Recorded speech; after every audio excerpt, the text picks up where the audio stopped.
Évangile de Jésus-Christ selon saint Luc. En ce temps-là, comme on l'écoutait, Jésus ajouta une parabole. Il était près de Jérusalem, et ses auditeurs pensaient que le royaume de Dieu allait se manifester à l'instant même. Voici donc ce qu'il dit. Un homme de la noblesse partit dans un pays lointain pour se faire donner la royauté et revenir ensuite. Il appela 10 de ses serviteurs et remit à chacun une somme de la valeur d'une mine.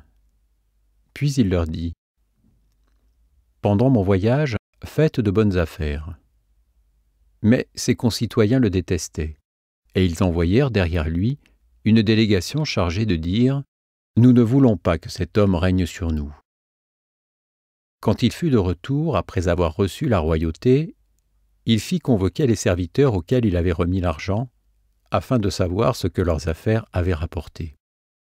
Le premier se présenta et dit : « Seigneur, la somme que tu m'avais remise a été multipliée par 10. » Le roi lui déclara : « Très bien, bon serviteur.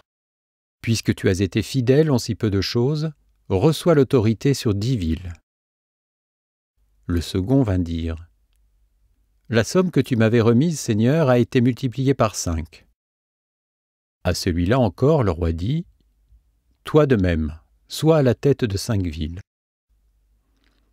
Le dernier vint dire : « Seigneur, voici la somme que tu m'avais remise. Je l'ai gardée, enveloppée dans un linge. En effet, j'avais peur de toi, car tu es un homme exigeant. Tu retires ce que tu n'as pas mis en dépôt, tu moissonnes ce que tu n'as pas semé. » Le roi lui déclara : « Je vais te juger sur tes paroles, serviteur mauvais. Tu savais que je suis un homme exigeant, que je retire ce que je n'ai pas mis en dépôt, que je moissonne ce que je n'ai pas semé. Alors, pourquoi n'as-tu pas mis mon argent à la banque ? À mon arrivée, je l'aurais repris avec les intérêts. » Et le roi dit à ceux qui étaient là : « Retirez-lui cette somme et donnez-la à celui qui a 10 fois plus. » On lui dit : « Seigneur, il a 10 fois plus. » Je vous le déclare, on donnera à celui qui a. Mais celui qui n'a rien se verra enlever même ce qu'il a.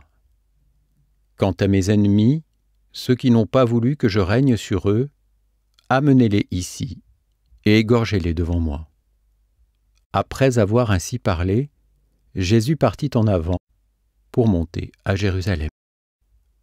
Acclamons la parole de Dieu.